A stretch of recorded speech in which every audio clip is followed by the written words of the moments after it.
This story is titled, My Mom and Dad Organized a Surprise Anniversary Party with All My Friends, but when I opened their gift that I had specifically asked for, everyone in the room became speechless and faceless. Hey everyone, I turned 33 this year. My name is Thomas Wilson, and birthdays have always been a low-key affair in my life. Typically, they involved a homemade cake and maybe dinner out somewhere nice, but that was the extent of it. Nothing fancy, nothing extravagant, just a simple acknowledgement of another year gone by. This year, however, my family suddenly decided to throw me a surprise party. I would have been genuinely touched by the gesture if my sister Olivia hadn't accidentally let it slip a week before.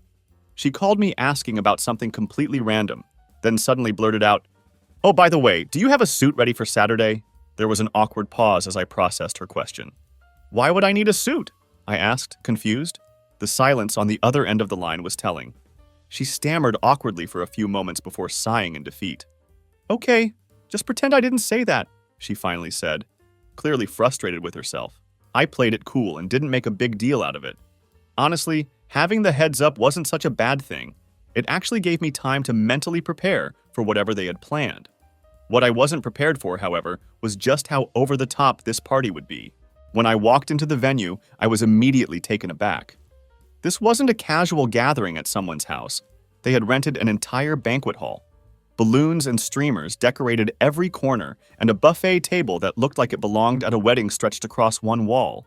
In the center of it all stood a professionally made 3-tier cake, surrounded by waiters carrying trays of fancy appetizers.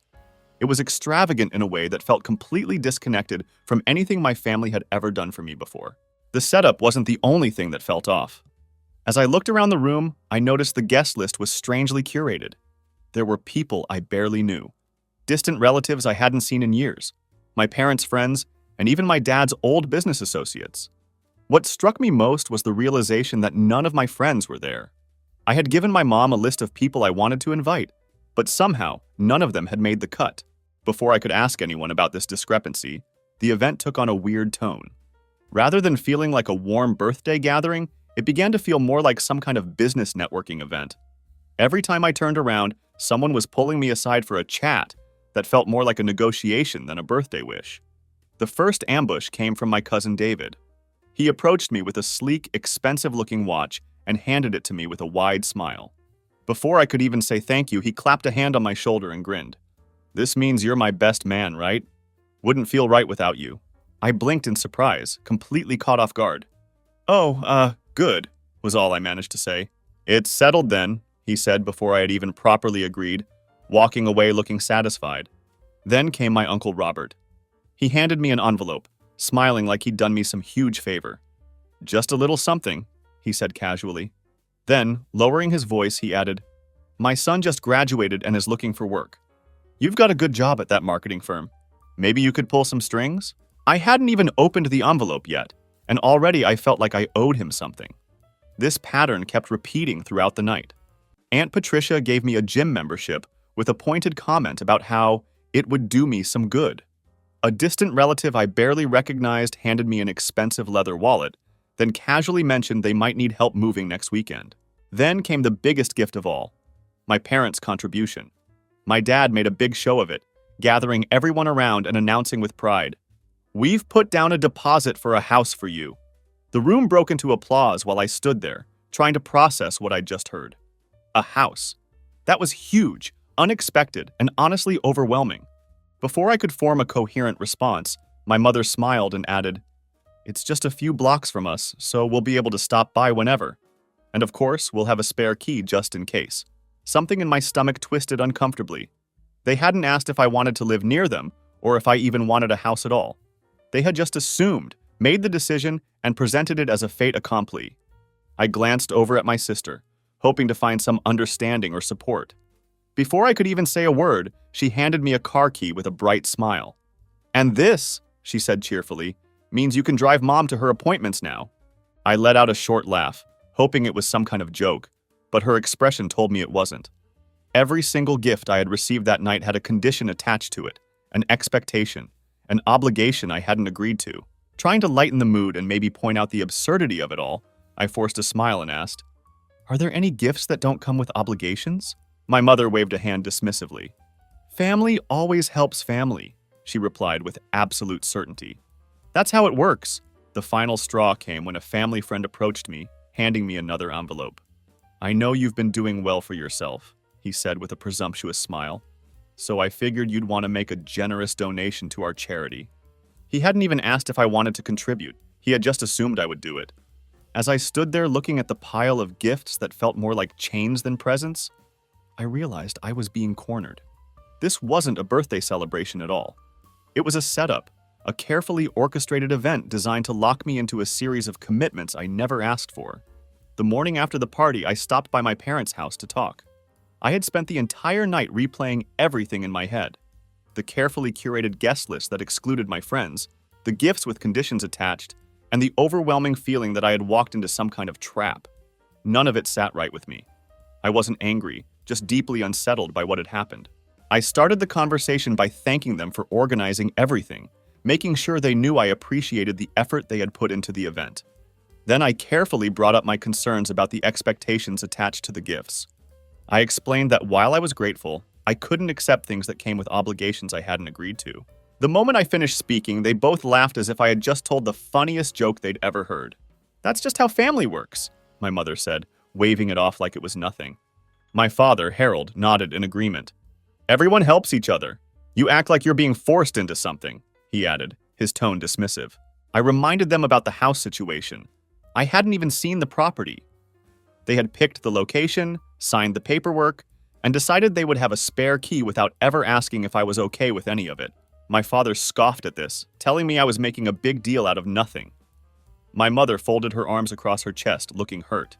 She said they had done something huge for me, and I was just throwing it back in their faces. Before I could get another word in, my phone buzzed. It was David. I didn't pick up, but within a minute, another call came through. Then a message. Then another. By the time I left my parents' house, he had sent at least 5 messages in a row. I finally opened them when I got to my car, and they weren't friendly.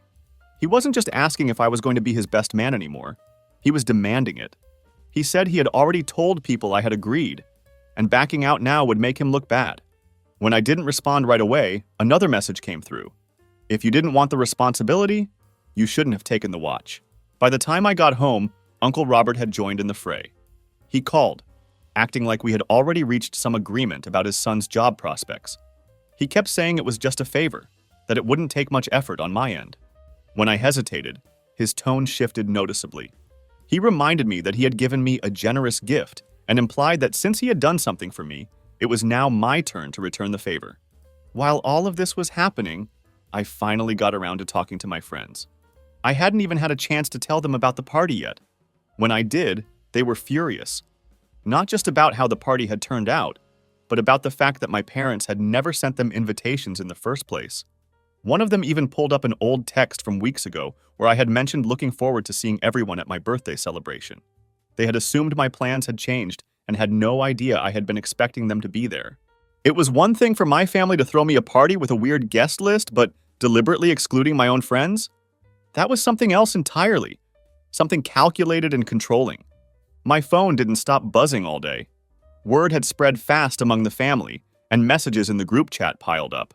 Some expressed support for me, but others called me selfish.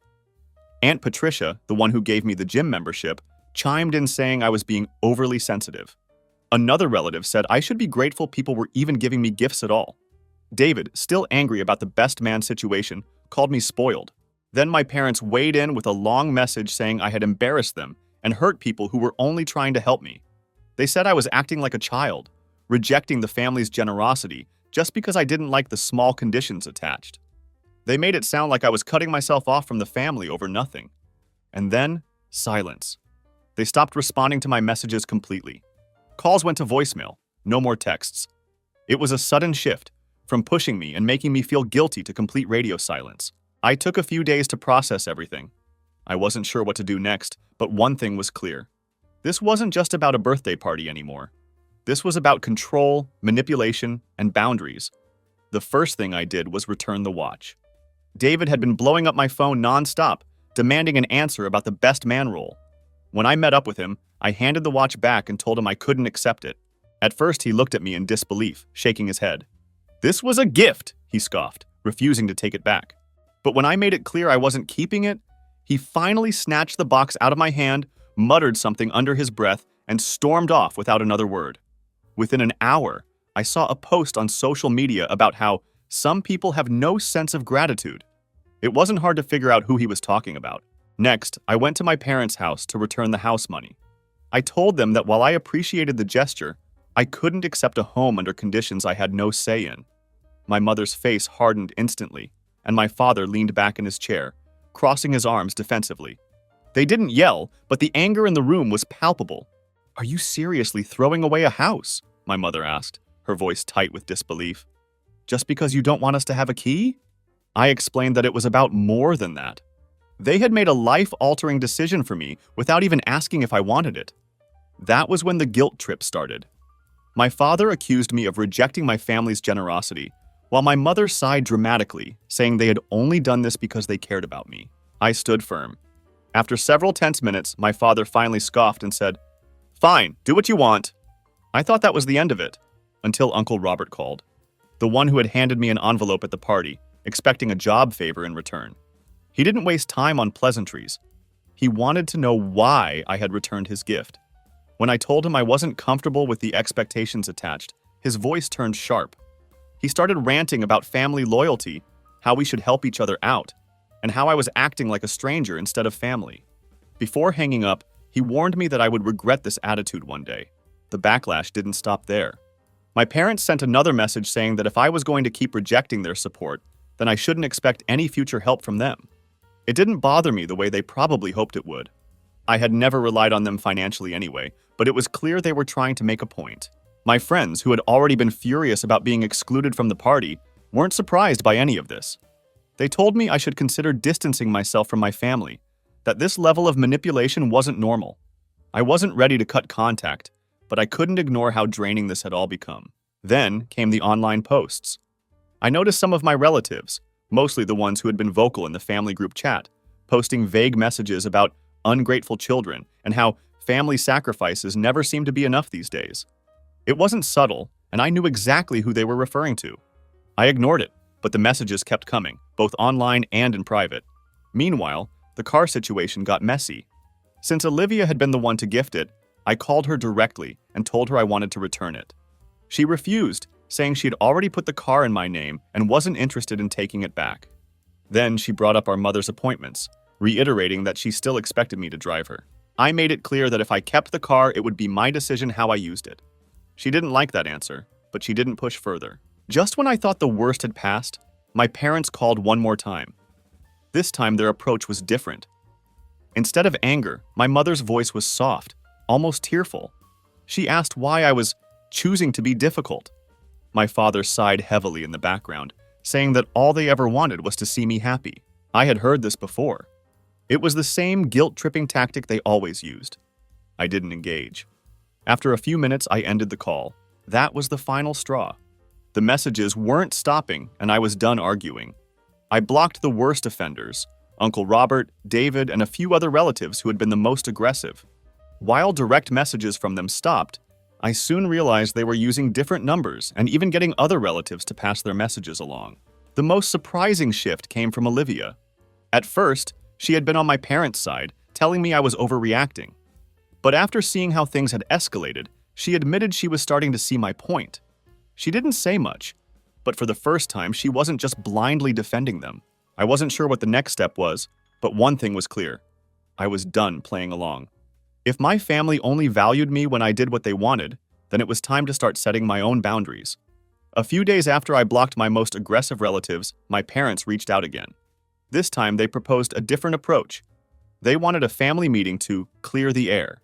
My mother framed it as a chance to talk things through, to understand each other better. My father called it an opportunity for me to make things right. I already knew what that meant. At first, I refused. I had seen how these things played out before. Guilt-tripping, manipulation, and everyone talking over me. But then Olivia reached out, telling me she thought I should at least hear them out. She wasn't fully on my side, but she was no longer blindly defending them either. I agreed to go, but only to see how far they were planning to take this. When I arrived at my parents' house, it was clear this wasn't going to be a casual conversation. My mother, father, Uncle Robert, and two cousins were already seated, waiting for me, like this was some kind of intervention. Olivia sat off to the side, arms crossed, looking uncomfortable. The moment I sat down, my mother started in. She placed a hand over her chest and said she no longer recognized the son she had raised.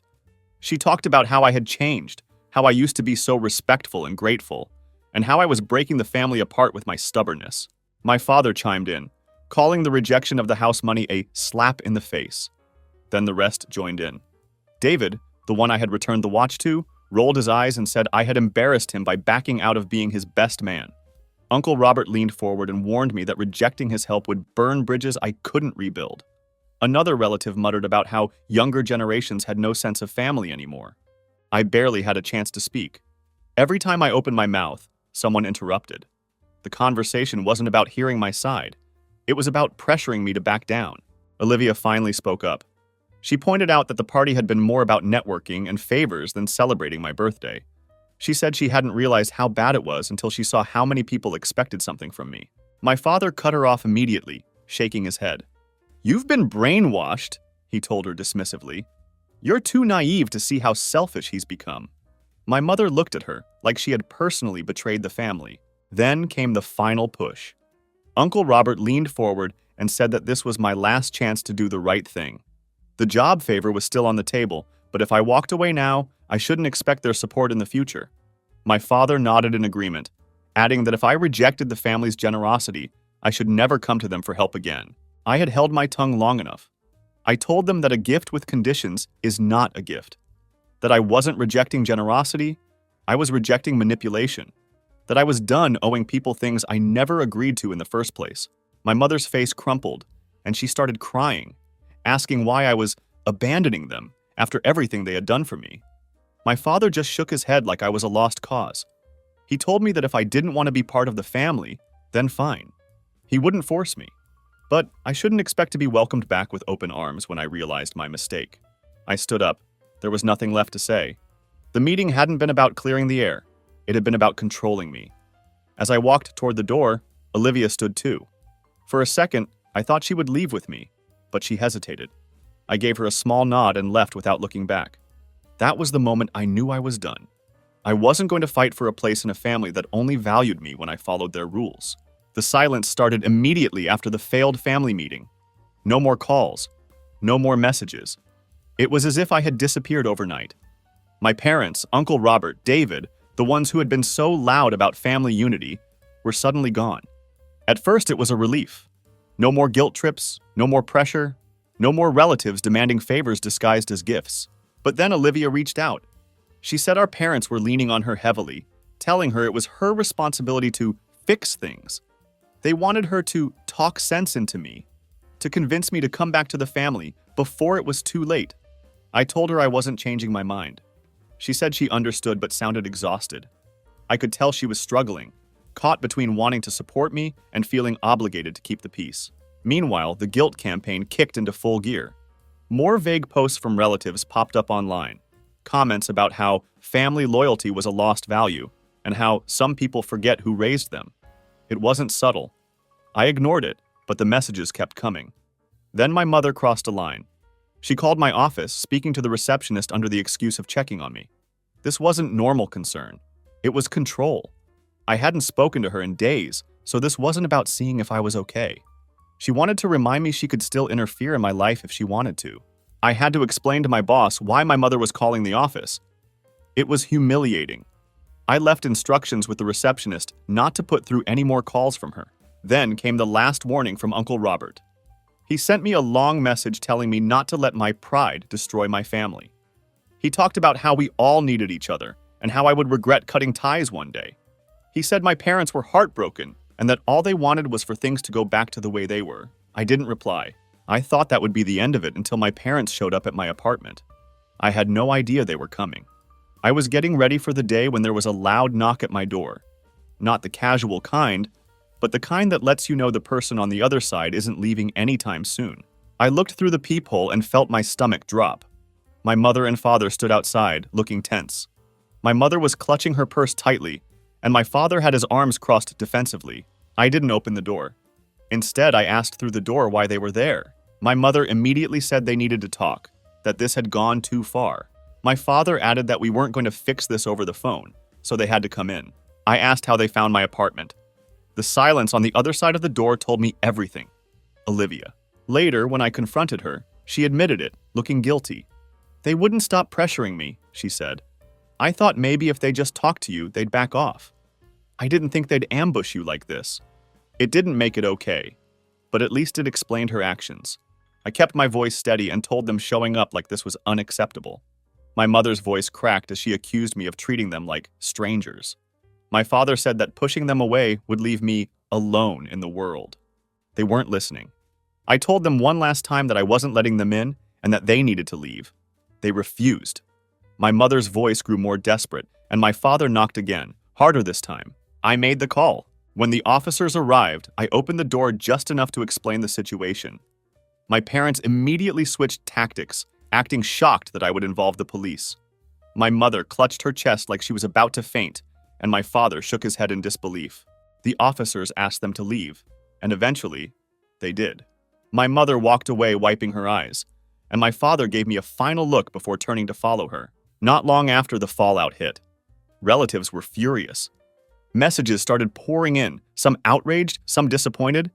A few called me heartless for doing this to my parents. Others just asked what had happened. Then Olivia called. She admitted she had given them my address. She said they had been relentless, breaking her down until she gave in. She hadn't expected them to show up unannounced. She apologized, but the damage was done. I didn't yell. I didn't argue. I just told her I needed space. That night I changed my locks. I wasn't taking any chances. The silence from my parents didn't last long. After showing up at my apartment and being turned away, they switched tactics. If they couldn't get to me directly, they would go through other channels. It started at work. My boss called me into his office looking confused. He said Human Resources had received a concerning call from my mother, claiming I was going through a crisis and might need some personal time off. She had framed it as if she was just a worried parent looking out for her son. My boss asked if everything was okay. I made it clear that my family had been harassing me and that under no circumstances should they be entertained. I went straight to Human Resources, explained the situation, and had my parents' numbers flagged. If they tried again, their calls would be ignored. Meanwhile, the ripple effect of their actions was spreading. Some of my cousins who had been neutral before started keeping their distance. A few stopped responding to my messages altogether. Whether it was out of fear of getting caught in the family drama or because they believed my parents' version of events, I didn't know. Then I started hearing from relatives I hadn't spoken to in years. They weren't reaching out to check on me. They were calling to convince me to make things right. My parents had been telling everyone that I was mentally unwell, that I was being influenced by the wrong people. They made it sound like I had lost control of myself, like I wasn't thinking clearly. Olivia got caught in the middle of it all. At first, my parents had tried to use her as a bridge to reach me, but when she refused to push me into reconciling, they turned against her. Suddenly, she was being accused of taking my side, of letting me drag her down with me. She stopped visiting them as much, and the more she pushed back, the colder they became toward her. Then my mother made things public. She posted a long, emotional message online about losing a son to selfishness. She didn't mention me by name, but it was obvious who she was talking about. She wrote about how parents sacrifice everything, only to be repaid with disrespect and abandonment. She talked about how children today have no loyalty, how they let outsiders poison their minds against their own family. Some of my relatives jumped in to support her. Others, though, stayed quiet. The comments weren't as overwhelmingly in her favor as she probably expected. A few even hinted that maybe there was more to the story than she was letting on. I blocked every relative fueling the drama. Then I heard something unexpected. My father's business had taken a hit. I didn't know all the details, but someone mentioned that his reputation had suffered because of how publicly he had handled the situation with me. Apparently, clients didn't take it well when they saw him ranting about how ungrateful I was. Some people had started distancing themselves from him professionally. In the middle of all this, an unexpected message came through. An aunt on my mother's side, Aunt Elaine, reached out. She didn't take sides openly, but she made it clear she supported me. She told me she couldn't speak up because of the family pressure, but she wanted me to know she understood why I was doing what I was doing. Olivia finally made her decision. After weeks of watching our parents manipulate, lie, and use every trick possible to control me, she decided she'd had enough too. She didn't cut them off completely, but she stopped trying to fix things. She stopped defending them. She pulled away. Then their last attempt came, a letter. It was handwritten, a mix of guilt, regret, and one final plea. My mother wrote about how time was slipping away, about how one day I would wake up and realize I had made a terrible mistake. She said my father still wanted to work things out. She ended it by saying that once I was ready to be a part of the family again, they would welcome me back. Just as I was processing the letter, my workplace informed me that someone claiming to be my parent had attempted to contact HR under a new number, despite having been previously blocked. They had tried to mask their identity, but it was clear who it was. I didn't respond to the letter. There was nothing left to say. By then, the extended family had split. Some thought I had done the right thing. Others believed I had destroyed the family dynamic. But for the first time in my life, I wasn't living under anyone else's expectations. I was finally free. The next phase of my parents' campaign against me started with my friends. Since they couldn't reach me directly, they decided to go after the people closest to me, one by one. My friends started receiving messages from my parents. Some long emotional pleas, others more manipulative. They claimed I was unstable, that I had been acting irrationally, and that I needed an intervention before I made choices I would regret. My friends immediately shut it down. They sent me screenshots, blocked my parents, and refused to entertain the nonsense. Some even called my parents out directly, telling them to stop interfering in my life. The plan backfired. If anything, it only made my friends more supportive of me. Meanwhile, my extended family continued to fracture. Some of my cousins completely cut me off, siding with my parents without even hearing my side of the story.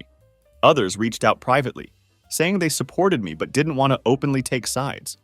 I didn't blame them. The pressure from my parents was relentless, and not everyone wanted to deal with the fallout. Then my father tried to interfere with my job again.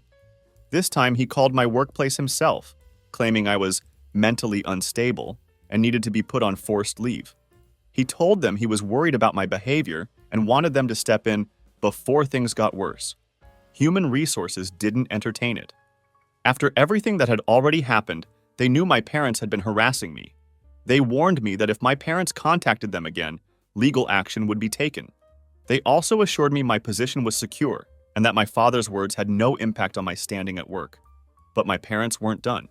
A few days later, one of my cousins reached out claiming my mother's health had taken a turn for the worse. The stress from our falling out had supposedly caused her to develop serious health issues. My cousin insisted I needed to talk to her before it was too late. It was a lie.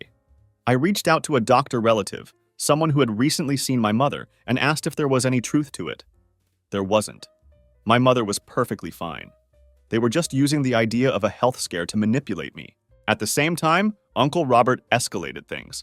He started spreading rumors that I was a bad hire and that my behavior had made me unreliable at work. He reached out to people in my industry, trying to damage my reputation. Then a sympathetic aunt sent me proof. Aunt Elaine forwarded me messages and voice recordings of my parents and Uncle Robert plotting against me. She advised me to take action before it got worse. I consulted a lawyer. A cease and desist letter was sent to my parents and Uncle Robert, warning them that if they continued their harassment and defamation, I would pursue legal consequences. Instead of stopping, they played the victim. My parents told relatives I was suing my own family, making it seem like I was the one destroying them over nothing. They twisted everything, making themselves look like heartbroken parents being attacked by their ungrateful child. But something unexpected happened. Instead of rallying behind them, some of the extended family began to distance themselves. The constant drama, the lies, the manipulation. It was exhausting even for people who had initially supported them. Then I made a decision. I started looking for jobs in another city. The harassment wasn't stopping, and I needed a fresh start somewhere my parents had no influence.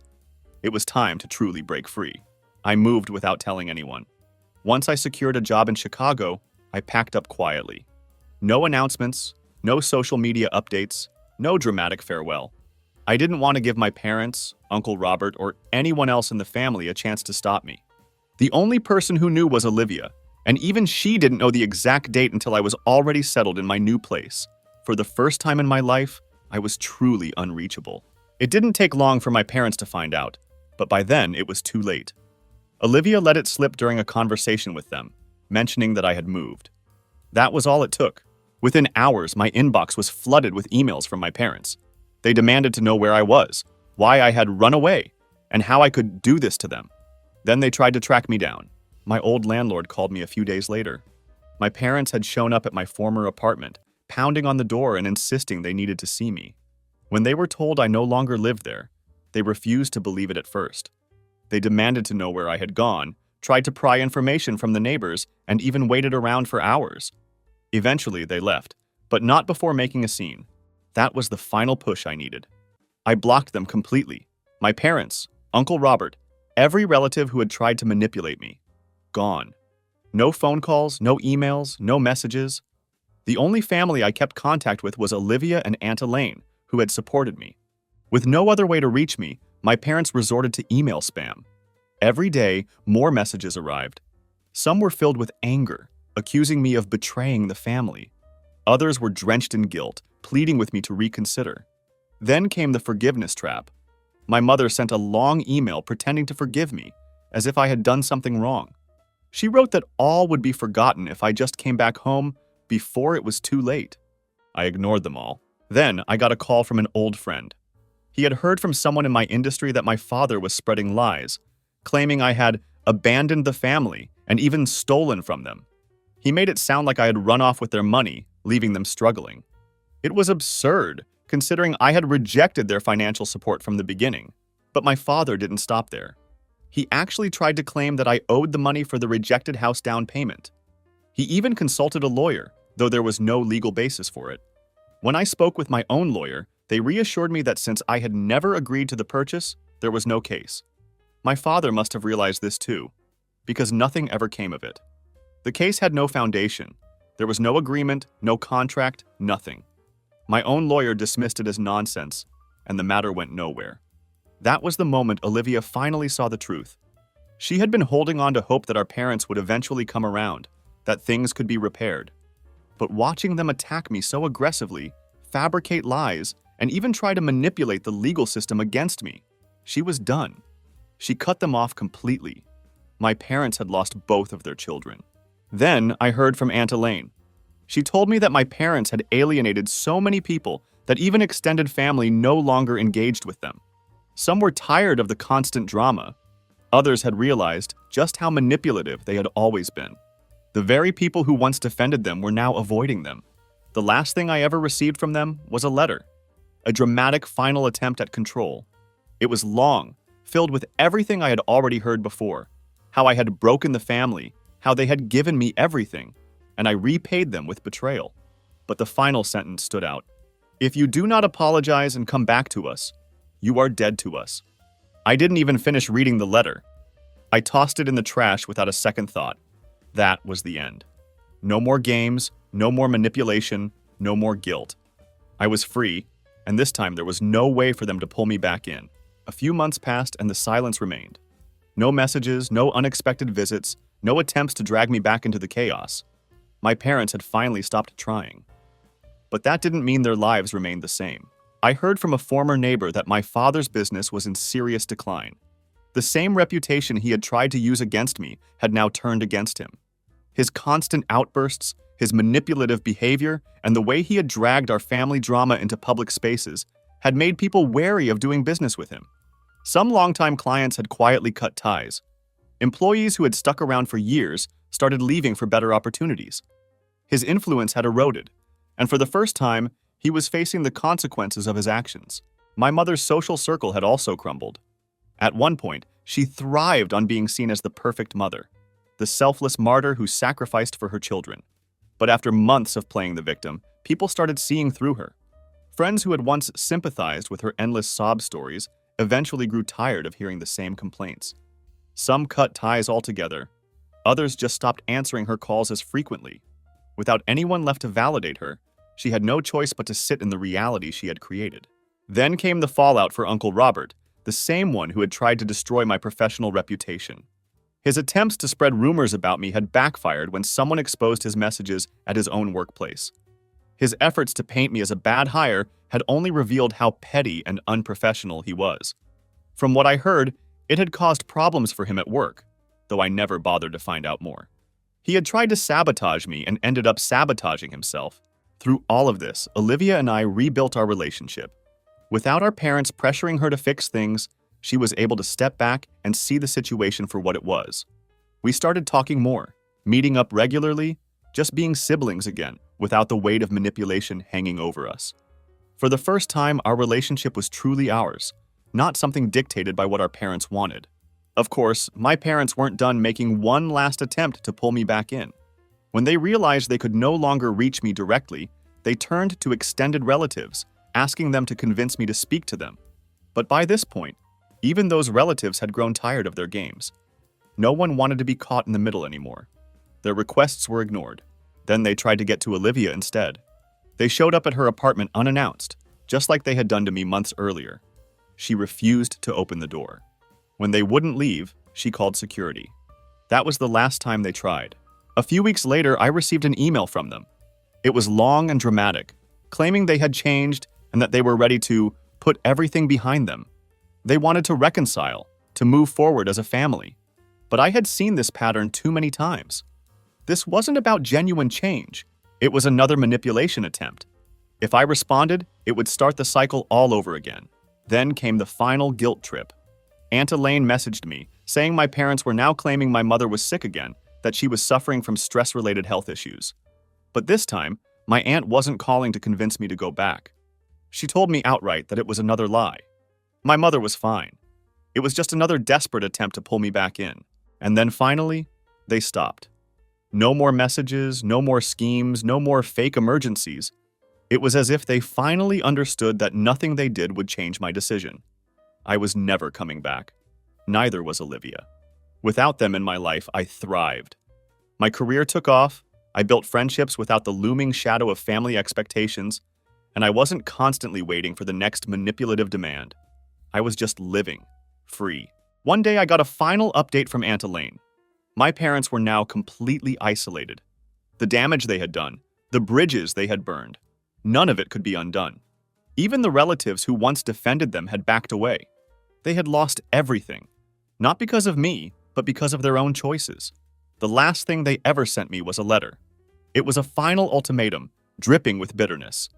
If you do not apologize and come back, you are dead to us. I didn't even finish reading it. I tossed it in the trash without a second thought, knowing that I had already received the same message, just through different words, many times before. A few months later, Olivia moved to Chicago too. We met up one evening, sitting on her apartment balcony, looking out at the skyline of a place where our parents had no power over us. We raised our glasses in a quiet toast, to freedom, to peace, to never looking back. I sometimes think about how it all started with a birthday party. What should have been a celebration turned into a pivotal moment that revealed the true nature of my family dynamics. It's strange how moments of clarity can come from unexpected places. People often ask me if I regret cutting ties with my family. I don't. What I regret is that it took me so long to recognize the pattern of manipulation that had been present my entire life. The birthday party wasn't the beginning of their controlling behavior, it was just the moment when I finally saw it clearly. Olivia and I talk about our childhood sometimes, comparing notes and realizing how many strings had been attached to everything we were given. Every achievement was theirs. Every gift came with expectations. Every act of generosity was a debt to be repaid. We were never allowed to just exist as ourselves. Life is different now. When someone gives me a gift, I no longer immediately wonder what they expect in return. When I make a decision, I don't calculate how my parents will try to use it against me. I'm learning what it means to live without constant manipulation, and it's both liberating and sometimes terrifying. I've also learned that family isn't just about blood relations. The friends who stood by me, who recognized the manipulation tactics and encouraged me to set boundaries, they've become my chosen family. They celebrate my successes without claiming them as their own and support me through difficulties without keeping score. Aunt Elaine still keeps in touch, sending occasional updates about the extended family. Most have moved on with their lives, and the drama surrounding my departure has faded into the background. Some have even reached out to reconnect on new terms, acknowledging that the way I was treated wasn't right. Uncle Robert's business reputation never fully recovered, and I heard he eventually had to downsize significantly. David got married, but I wasn't there as his best man. I sometimes wonder who he guilted into taking that role and what gift came attached to the request. My parents, from what little I hear, continue to play the role of victims. telling anyone who will still listen about their ungrateful children who abandoned them. But their audience grows smaller every year, as more people see through the facade. As for Olivia and me, we're rebuilding our lives on our own terms.